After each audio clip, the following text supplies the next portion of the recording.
Hello guys, my name is Manuel Bill, a registered nurse here in the UK. My aim is simple: to help you avoid mistakes I did in IELTS, bring to you job opportunities around the globe, expose you to my world of traveling with conferences and exploring other immigration opportunities, mainly for nurses and other professionals. Kindly subscribe to this channel if you like this video and other contents we bring you. It really helps the channel a lot. Today we'll be looking at IELTS reading. A lot of comments on when we will be starting the reading module kept coming through when Valentine and myself started other modules. I have also said in one of my videos that IELTS was my favorite as it has a fairly easy plan to follow.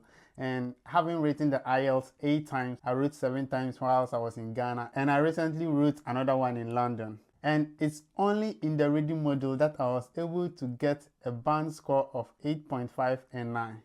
It's not because I like the reading module, but it's because of the fear of getting a band lower than 7. I practiced more than the other modules, and today we will cover tips to score a band of 8 or 9 in the reading module.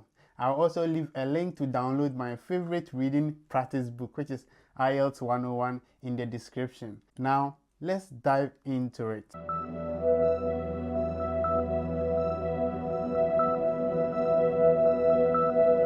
Many test takers have the notion that it's impossible for non-native English speakers to score a band of 8 or 9 in the reading module. Reading, they say, is very hard for those whose first language is not English. Well, today I'm here to prove you wrong, because the main goal of IELTS reading is to test your ability to understand what you have read.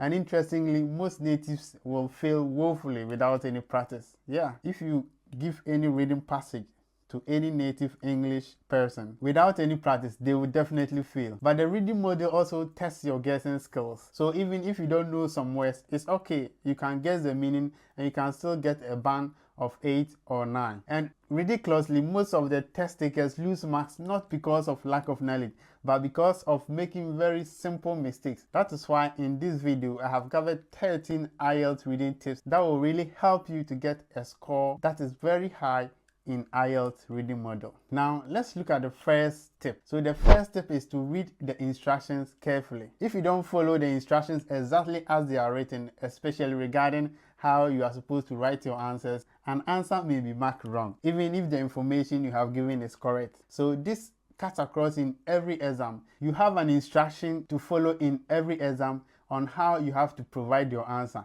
Well, in IELTS reading, the easiest mistake to make is writing the wrong number of words. The instruction might tell you to answer in one of these ways. For example, you can be given a question where you'll be required to answer in one word only. So you are expected to provide only one word. Adding another word makes this wrong. And in some cases, you can be asked to answer in no more than 2 words. So in this case, you have to give answers that are not more than 2 words. And in some cases, you'll be asked to write your answer in not more than 3 words and or a number.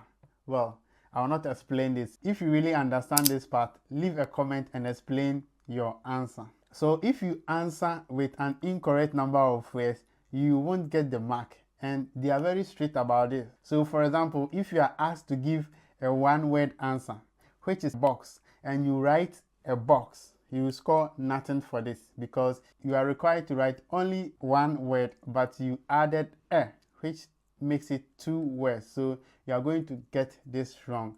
Now let's look at another popular tip which most people know with regards to IELTS reading. That is the skimming and scanning skills. I know everyone knows about this. Everyone who has practiced IELTS before knows about scanning and skimming. So this second tip really identifies 2 skills that you need to master for a high score. So together, these 2 skills help you to speed up your reading and help you locate where your answers are in the passage. This tip is actually popular, as I have already mentioned. So if you are not sure about what these 2 terms means, let's define them. So skimming is actually to read the text quickly in order to understand the general meaning. Okay, so that is skimming. You are reading the text quickly to understand the general meaning. You don't reach each word or study the text in details as you are trying to get a gist of what it's about. So That is skimming. You just look at the key words and you do this in a quick succession. And now let's look at what scanning is. Scanning is to read a text quickly in order to find a specific information or keywords, names, numbers, or any synonyms, dates, or anything that you are looking for in the answer. So in scanning, you are just looking for a particular item. You might probably be looking for a name of a question that has been asked, or you might be looking for a city. So you are just scanning through quickly in your reading passage to locate all these answers. So in skimming, you do more than scanning, because in skimming, you are actually trying to get what the whole passage or the whole paragraph is about. But in scanning, you are actually looking for one key item, which could be a name of a person. Whilst in skimming, you will not be reading anything anyway, but you will be doing some selective identification of some words or sentences. I hope you all understand up to this stage. These skills are not very special, as we already use it in our everyday life without even noticing. We do a lot of skimming and scanning every time, even at workplace, when we are looking through people's folders and looking for some particular medication that the doctor or the GP has prescribed for them. We do a lot of scanning. Sometimes we don't want to read the entire medical notes, and these are all areas that we scan and skim. Now, this brings us to the third point, which we all do, is to underline your keywords. So after you have skimmed or after you have scanned whatever you needed, you have to underline them so that you are able to identify them easily. This can include some phrases or words, and this saves you enough time for your other questions. Now, let's look at the fourth tip. The fourth tip is rather controversial because it has different school of thought.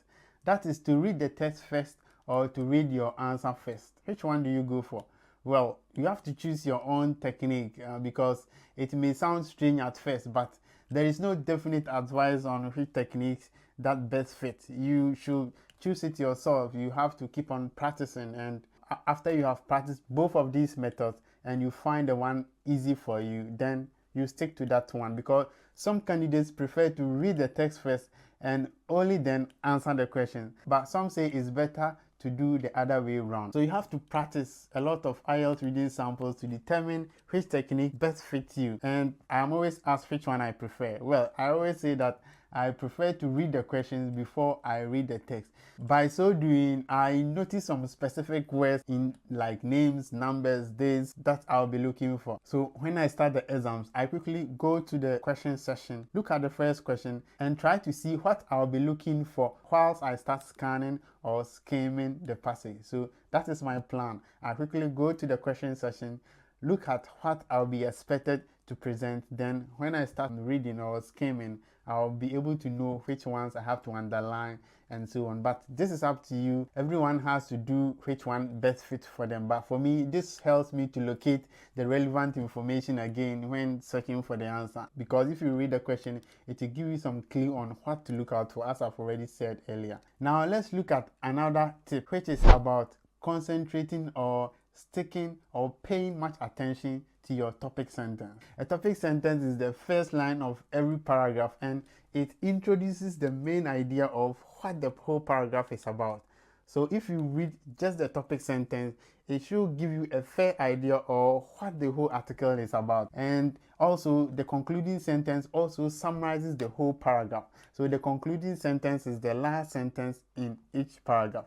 I think I said this during my IELTS Tax 2 introduction. If you haven't watched a video where I did an IELTS Tax 2 presentation and tips on how to get a high score, just look at the playlist and you'll find this in there. So whilst I was doing that presentation, I spoke about some component of paragraph. You know, in every paragraph, we have the first sentence, which is the topic sentence, then we explain. Okay, so after explanation, you give an example, and your last sentence is a concluding sentence. So both sentences, the topic sentence and the concluding sentence, summarizes what the whole paragraph is about. In your IELTS reading, you have to make sure that you read the topic sentence and your last sentence, which is the concluding sentence. And in some cases, you have to look at the example if you are still not getting what the whole paragraph is about.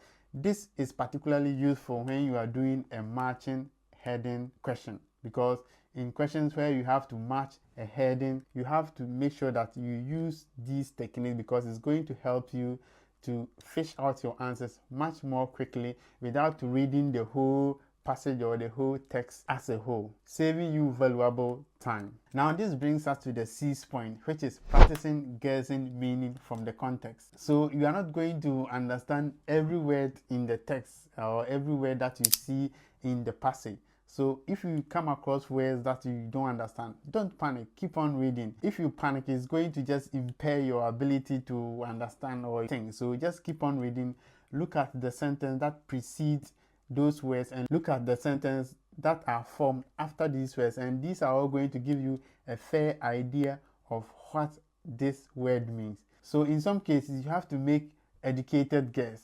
So educated guess means looking at text that comes immediately before the word and also words that comes after the word, and this is going to help you to know the meaning of these words. If you can't quickly work out, leave it and continue. So because you don't need to understand every word to get a high score. How do you practice educated guess?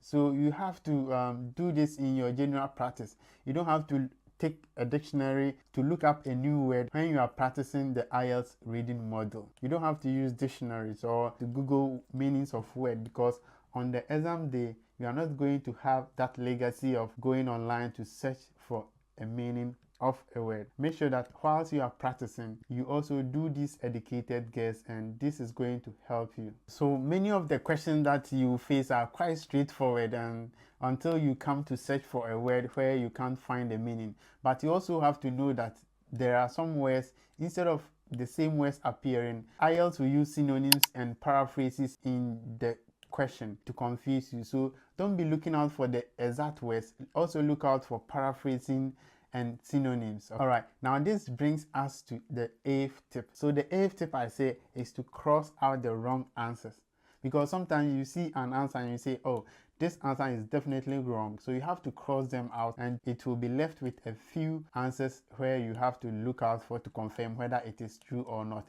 This helps prevent any confusion and also helps you to save valuable time. Now let's look at the ninth tip. So the ninth tip is to pay attention to details for any special features such as capital letters and words that have been underlined. Some will be in italics form. You can see some figures, graphs and tables, or some are in capital letters. Just pay attention to those petty distinct features. Some can be in a graph or table forms. All these particular features are hiding answers that as a candidate you have to be looking out for all these, because those features are sitting on answers that you have to unveil. Now let's look at the 10th point. The 10th point I will say is that don't leave any blank boxes. You just have to answer all the questions. Even if you are not sure about the answer, try to make a guess and put something in there. You won't get penalized for any wrong answer. The only worst thing is you get it wrong. So try your luck and write the most probable answer and don't leave any space blank. So the 11th tip is to have in mind that in IELTS, the answers follow in order.